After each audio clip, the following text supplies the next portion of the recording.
Gemini rising. How you doing, Gemini? Welcome to your Aries full super moon reading. My name's Chloe. I work with card divination, astrology, and as you just heard, and as you saw, I channel multi-dimensional energies through my body, both in the form of physical and vocal light language, and this will be happening throughout the reading to bring in healing, attunement, and activation codes to the messages that come through in this reading. I work with 6-month cycles. So even though this is a full moon and it marks a completion energy, it is bringing in a download that you'll then be working with over the next 6 months. So I apologize for the delay in getting the last couple of this series out. Obviously the full moon has already happened, but what comes through in this will support you over the next 6 months, so you're not missing out on anything.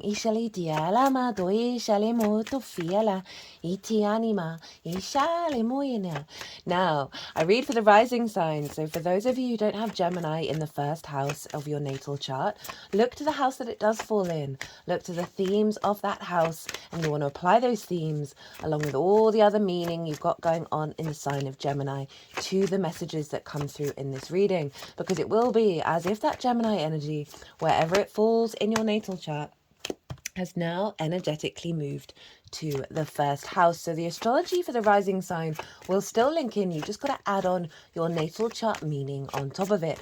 As always, take what resonates, leave what doesn't. So there's going to be 2.5 piles. The first pile of the tarot is going to be what's completed in this cycle with this full moon. Obviously, full moons do mark an ending of a particular part of a cycle, an element of completion and illumination. So what's being completed, what's being closed out, with this cycle.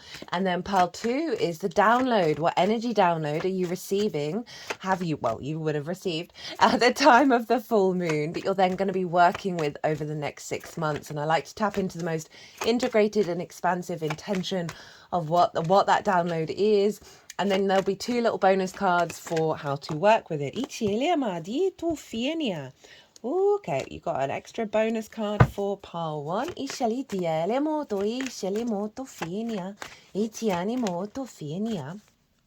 And then I'll pull a couple of other cards as well when I've finished doing the tarot. So there's a collective reading. That's always the first reading that goes out. And this is where I break down the astrology in way more detail of how the celestial bodies are talking to each other at the exact moment of the full moon itself, and really go deep dive into what that feels like. And again, I always try and tap into what's the most integrated and expansive intention, right? And then you can then apply that to anything that's going on in your life, wherever Aries falls. The good, the bad, the beautiful, and the ugly, right? What's the intention? It helps give some perspective when we might be feeling a little bit lost. And so if you want a deeper dive on what that full moon was all about, and then therefore what the energy is that you're working with collectively over the next 6 months, pause this video, go watch the collective reading, and come back. And then this is how it shows up for the Geminis.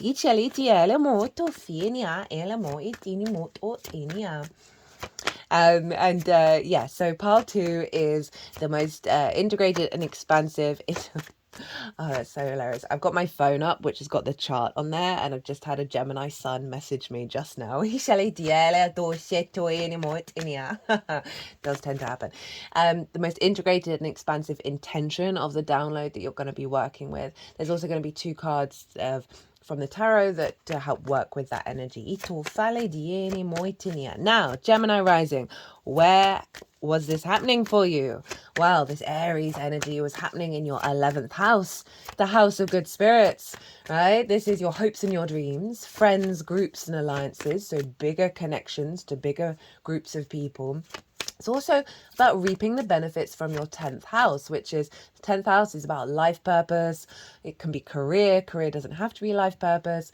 Visibility, reputation. So what are you reaping from the work that you've done in the 10th?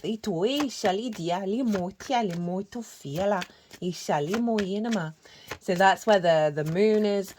And in for the 11th house, and it's making a harmonious aspect to your ascendant, to the Gemini energy by aspect of Venus, which is the sextile. And so there's a lot of creativity, a lot of connections, a lot of sense of appreciation and value.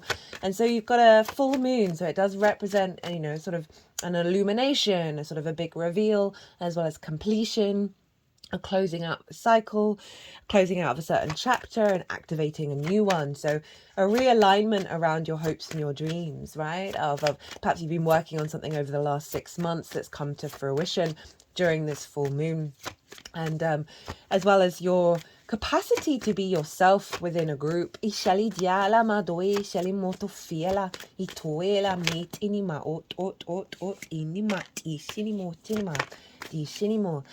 then you're potentially seeing how you've been working on your life path and how that's showing up in how you interact with other people, with bigger groups. Next stage of your hopes and dreams coming through, some more illumination around that. Now this moon was conjunct Chiron.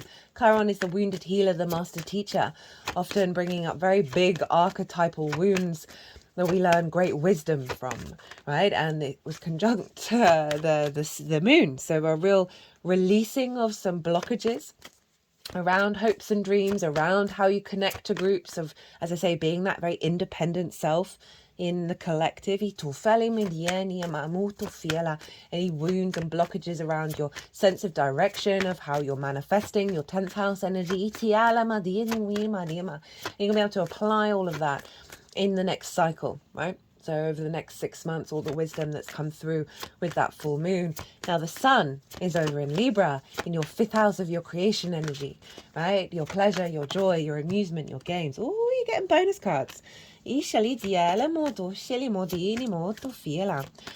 linked into children, both figurative and literal children, your inner child, children your own that you work with, as well as creative things that you birth into the world. It's also linked into romance and dating. Now, obviously, the North and South Node are still in Aries and Libra, but this moon was very far away from it, so it wasn't an eclipse. But it's really a culmination of the work that we've been doing, of moving away from people pleasing, finding the truth and the equilibrium, the social dynamics of Libra, of bringing that truth, of bringing that balance, that clarity, while still expressing your individual self. Now the South Node being in your 5th house we've brought around restrictions around creativity, around pleasure, around joy, a sense of refinement in that process. South Node transit in the 5th house is a great time to tap into your Kundalini energy around your sexual organs, in terms of your creation energy. Really like bringing a more esoteric understanding to what that means to you. There's an element of maturity around the South Node. The sun is there with conjunct Juno. And so Juno represents commitment, your ride or die, right? Those things that are really important to you. So we have this really deep transformative healing process around the sense of self in groups, your hopes and dreams, and your commitment to the truth of your creation energy, right? You may have had some lingering inner child distortions. We can get a lot of addiction energy in the 5th house. Distorted love languages in the way that we connect to pleasure and joy and all of those things. You would have felt a real shift around what that meant to you with this full moon, and an activation of a higher level of equilibrium within yourself that's allowing you to elevate the way that you move through the world in terms of your hopes and your dreams, and how you connect to bigger groups from that place of creativity. Now Mars ruled the moon, and whereas Mars is in the sign of Cancer, squaring the moon. So Mars is influencing this moon by rulership and by aspect. And it's squaring both the sun and the moon in the sign of Cancer, which for you is in your 2nd house of your skills and your tools, your resources, of how you bring in regular income, how you manifest in the world. It's your values and how you value yourself. So Mars is leading you to a more intuitively aligned in regards to your sense of value and what you can bring to the table. And we've got a very powerful combination with Pluto over in Capricorn, opposite Mars, also squaring the sun and the moon. This is activating a grand cardinal cross, ishili diela, dishele moti lima diania, instigating a recalibration around power and our motivations around that, around conflict. Ishili edin motu fit animotiala. Expand more on this in the collective reading.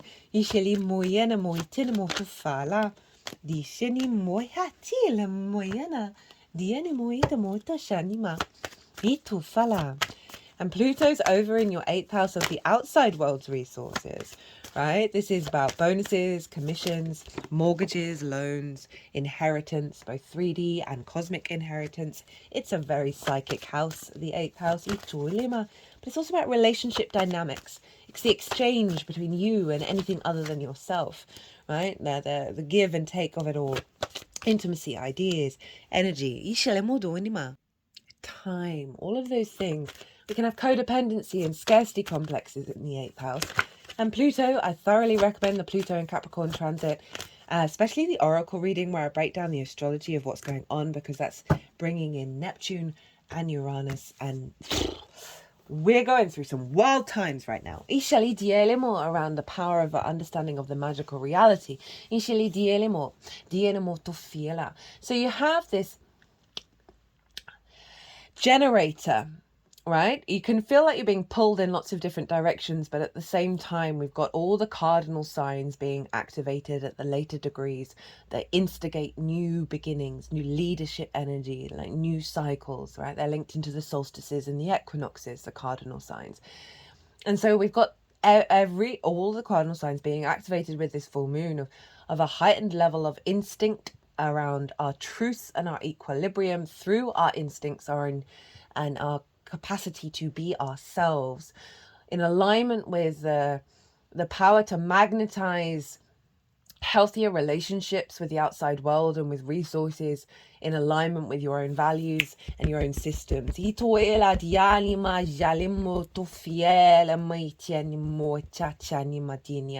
Now, so this is locked in for the next 6 months, this grand cardinal cross.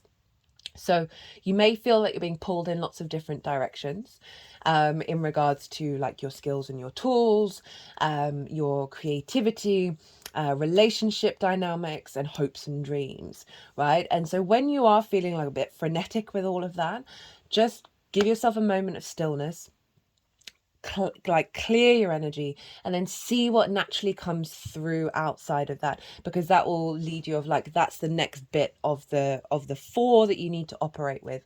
It just be in the eye of the storm, not in the chaos of the storm, right? And really allow yourself to center yourself. You may have noticed some power dynamics show up around this full moon, with that Mars Pluto opposition squaring the sun and the moon, right? There's a lot of there could have been a lot of butting of heads and old paradigms of conflict and competition and social interactions coming up with that full moon, because it's being released with that Chiron energy of the deep healing of self.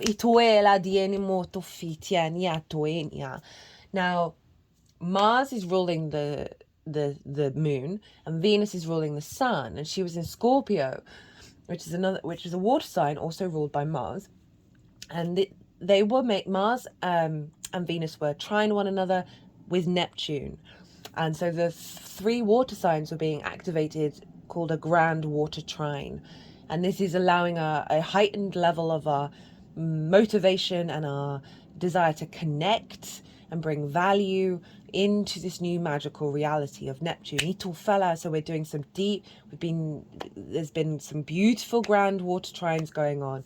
They've shifted now. Venus has moved into Sagittarius, of some real healing in the water body, that's allowing to soothe the soul, so our instincts can come through with more clarity and insight. Now let's get into the tarot. Italia dohinima itumitinima. So Ishalianama, Dialama, Dianima, Dialima, Dielema, ot, Ishanima, Yujenimoto Fiania, Dianiminama, Dianima. Dini mo tot eat. Ha? Dini mo janimo sanimo to fala. Right, so we have the Ace of Cups at the bottom of the deck, which is beautiful. It's bringing in that water energy. Because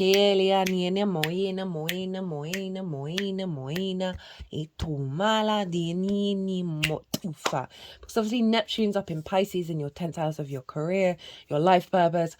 Venus was in Scorpio in your 6th house of work, how you work, physical health, routines, right? So there's something around bringing good spirits and creativity, with healthier relationship dynamics with the outside world and an understanding of your own value, that is in alignment with how you move through the world in terms of your life purpose, right? So a real sense of big shifting around blockages of the sense of self in the social dynamic of knowing your own value and being able to bring clarity of your creation energy into your work. Because Venus in Scorpio was ruling the Libra energy in the 5th house. So there's a maturity coming in the way that you perceive pleasure and joy, but most importantly your creation energy, because that's not just limited to sort of romance, but that can be involved as well, of like a healthier understanding of what works for you and how you're moving into the next level of how you accentuate your hopes and your dreams. Okay, so what's coming to completion with this full moon, right? The end of the cycle. We have the Four of Cups, Temperance, the Hierophant, and the Ace of Swords. So pretty powerful energy here of what's being what's come to completion. And the Four of Cups is comparison is the thief of joy, right? For me, this figure is looking at the Three of Cups. You know, that sense of the three who are united with one another. They are celebrating one another. There's abundance, there's flow, there's joy, there's emotional contentment. And this figure is it's out of reach for this figure, but this figure is crossed arms, crossed legs. So there's a sense of complacency, there's a sense of lethargicness, of there's an element of depression there, of like you're not necessarily doing anything about it. Right, there's a stagnation there. So in terms of like the moon, right, we've got the Aries energy of your hopes and your dreams, of seeing the way that people connect in groups or reaping the benefits from their 10th house, of seeing their dreams come to manifesting, you know, and feeling a bit sorry for yourself, right?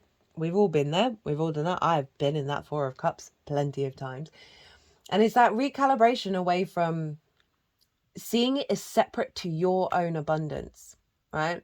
And realizing that the wins everywhere else are the wins for you. My whole body's shaking at that. But this has come up, and I'm not surprised with the Chiron energy of the wounds around that, or wounds around a disconnection of the self in your emotional body, right? Of not getting the resonance that you feel enlivens you, right? Interestingly enough, that Ace of Cups is coming in, and there it is at the bottom of the deck. So this is what you've been closing out with Temperance. So there's this energy says you've been aware of when you're in this space and how it serves you to be in that space, to acknowledge it in order to move through it. Of finding the love within yourself, right? Finding that Ace of Cups within yourself and not externalizing your emotional body. Because Temperance is all about the refinement of self, right? Of bringing that angelic frequency into the 3D world, right? And it's often about doing things differently. You see, the water is going up into the cup, right? It's going against the grain. It's doing things beyond what you know, your habits, what we expect to do. And so there's a real element of alchemy and refinement that you've been going through, or a process of moving through that Four of Cups, moving through that stagnation. And then we have the Hierophant.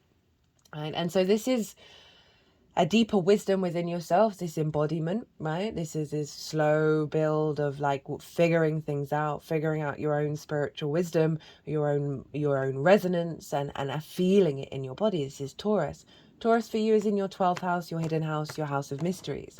Often we can have anxiety and depression, loss and grief there. But underneath all of those unconscious responses, because it is the unconscious spaces, the 12th house, is the magic of your soul.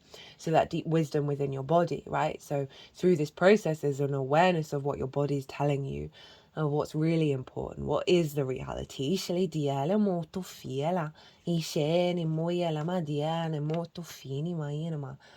there's a real alchemical process that you've gone on that's led to a greater sense of wisdom within yourself and a real clarity, right, with the Ace of Swords, right? And through this journey you've found more wisdom, you found the truth of who you are, rather than externalizing. You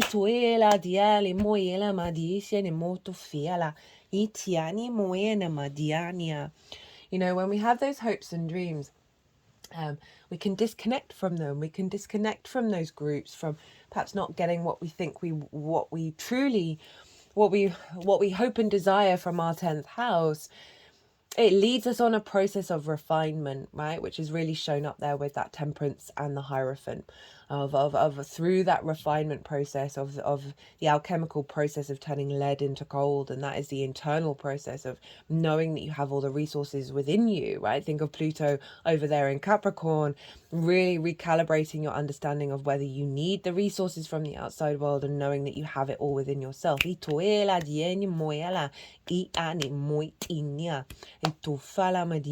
it's bringing through such clarity of thought, of your own sovereignty, right? Not necessarily the group thing. They're holding my hands either side of my head, and shaking it. Oh, ha, sha, la. Yeah, I know. Oh, big releases around that, around the group thing, right? The collective energy that, you know, can often show up in the 11th house of like clearing out a lot of wounds around that pure freedom that you seek. That can be very impinged by the collective. Also, a balancing of the Aries can be so independent, it can be contrary in its independence.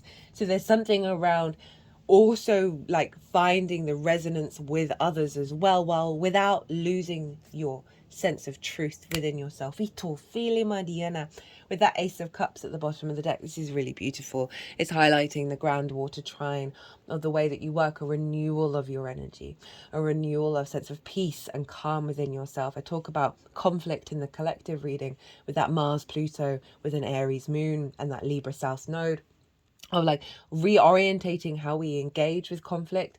And I love that the Ace of Cups with the Dove of Peace, this sort of intuitive overflow, the way that you work, the way that you understand and flow, right? You're an air rising sign, but the way that you work is through water, right? Water is so important, that sense of flow, that sense of rhythm. And then you're getting such a renewal around that, and I love that coming through for you.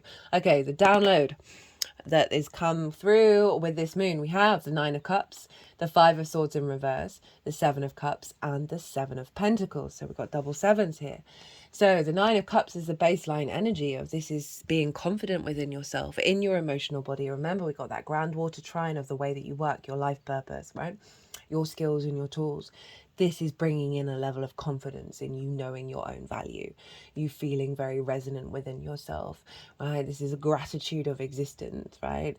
It is a real sense of inner emotional alignment that's going to facilitate your capacity to expand your hopes and dreams, to reap the benefits from your 10th house because you're more in your flow, as well as communicate all your skills, right, to bigger groups as well. So for some of you, that may be about bringing what you bring to the table. The table is expanding. 5 of Swords in reverse. For me, this is the most difficult card in the tarot, right? Not the Tower, not the Devil, not the Death card, this card, right? This is all about domination, subjugation, the bully and victim cycle that we so often find ourselves in. The bully was predominantly bullied themselves, right? There's a small percentage out there where it's more the brain chemistry, not chemistry, well, that's not the case, but predominantly trauma begets trauma, and this represents it, because this figure has won, and they're so happy that they've won. But what have they won? They've won the 3 of Swords, right? that heartbreak, that heart discord, right? So this is in reverse, and this can be the combative energy in groups, or always, feeling that perhaps your hopes and dreams aren't coming true, that other people are winning, or that when you're feeling, oh, I'm right and they're wrong, when you're in a group situation, that kind of twisted glee we can get. It serves us for a little while, but it's not for the long term. Or the battle in your mind, that keep in this cycle of the have and have not, which goes back to that Four of Cups. It's in reverse. So the frequency that's coming in is this real beautiful confidence in your emotional body that is clearing away the conflict in the perspective. If you think about the 5th house of Libra and of the air sign, obviously Gemini, you are an air sign, of the battle, right? That battle, that discordian perspective around your capacity to create. This moon is bringing in a softness of this, of moving away from this dynamic, and that's so beautiful. And then we got the 7 of Cups and the 7 of Pentacles, and this is saying, I love this off the back of those two cards, because this is about and especially this one, because this is very fantastical, right? This is about all the possibilities, all the choices, right? And so wonderful for the hopes and the dreams of being able to engage in the way that you perceive what will unfold, the house of good spirits, how you connect to people, what you're drawn to, what's drawn to you. There's just there's an opening of opportunities. There's an opening of possibilities beyond your rational mind. And it's also Cups as well, which is your work houses. So there's an element of opportunities, new possibilities, new inspirations coming through, that is really is taking you into that new space beyond the conflict. This is like a smorgasbord of abundance rather than the discord of the conflict of the 5 of Swords, right? And the capacity to engage in, as I say, things beyond the rational, beyond your capabilities, of like really allowing the dreamscape to come in. And that's that Neptune energy in your 10th, in alignment with Venus and Mars, of how you're opening up portals of how things start to manifest, of the benefits that you're manifesting, right? It doesn't have to be financial, doesn't have to be material. It can be a multitude of things that you're reaping from that 10th house, and the capacity to bring this level of delight and openness. And then with the 7 of Pentacles, this is saying, with this new energy, right, this big energy, you're going to have the capacity to be able to plant these seeds in this very fertile ground with these aces, right? This is fresh, and put in the work to see them grow, right? And be very dedicated to your hopes and dreams. I'm really, really liking that energy. How to work with it? We have the big Gemini energy. It's why I chuckled when I saw what they were. We've got the Knight of Swords and the Lovers.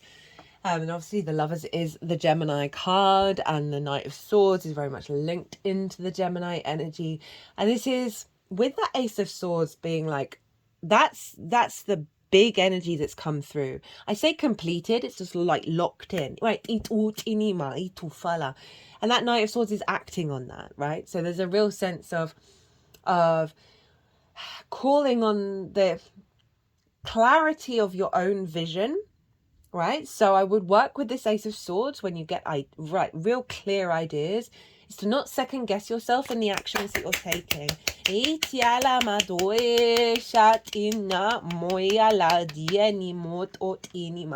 to put them into practice, right?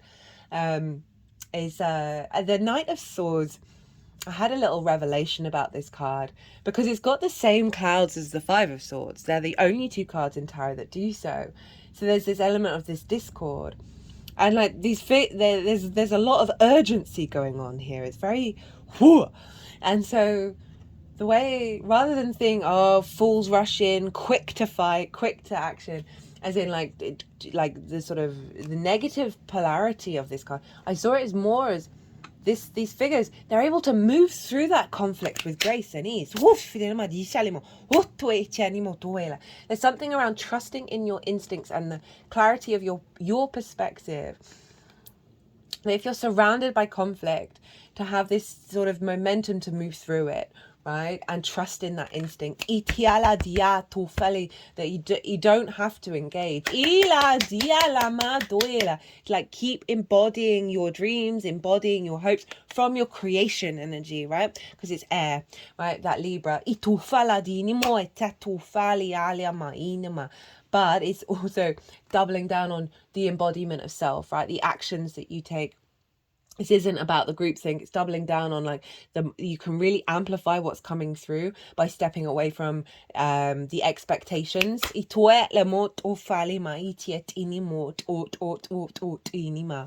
know, the lovers. It's all about choice. It's about integration. And with that integration, we can make better choices, right? Of the masculine, feminine, and the spirit all combined, and the honoring of those parts of yourself, all those different parts of yourself, and harmonizing them, right? And not shaming the sort of fractured nature of existence, right? We are mirrors of ourselves. There are infinite versions of self within ourselves. And more that we come into acceptance of that, and the more that we come into acceptance of, allow yourself rest and allow yourself action, right? Really, if we go to like the archetypal polarities of the yin and the yang,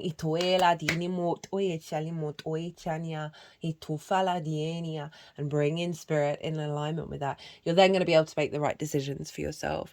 But it is sort of really highlighting this is about you, Gemini. It's not really about what you're being told and what's expected. It's about your clarity of your vision and how you activate that. So we have two cards. We've got conspiracy, truths, the value of theory. And this feels like what I've just been talking about, of like that the groupthink conspiracy, right? As in that we're it's like you're climbing out of the net, you're cutting through the net, the limitations of the groupthink, and you're putting through this process over the next 6 months, you're going to be putting your resonance, your truth to the test, right? You're putting the theory to test with that Knight of Swords, of being able to commit to your hopes and dreams and being able to activate them, even if they don't conform to the expectations of others. But it's not in rejection of the others. It's not in conflict. It's just like, okay, you do you, I'm gonna do me.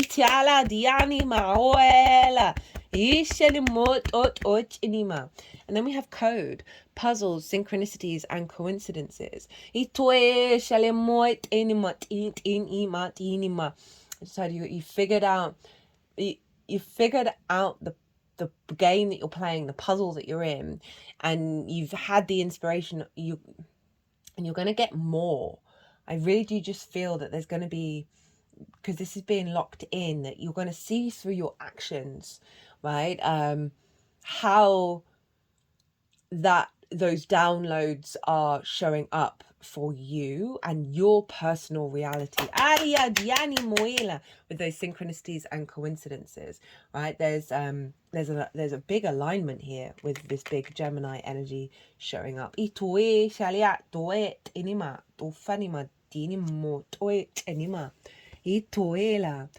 Well, Gemini, I'm going to leave it at that.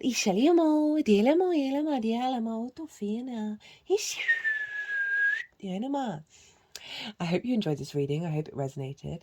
If it did, don't forget to hit that like button. It brings me a lot of joy to see that it resonates out in the world. If you want a personal reading, there's an offer going on till the 22nd of October. For every reading that you book through the website, you will get double the amount of time for the reading that you book. And there's a calendar, so you can book really far in advance. And that offer's going on throughout Libra season. But other than that, Gemini, be good to yourselves, be good to those around you, safe travels, and be well until we meet again.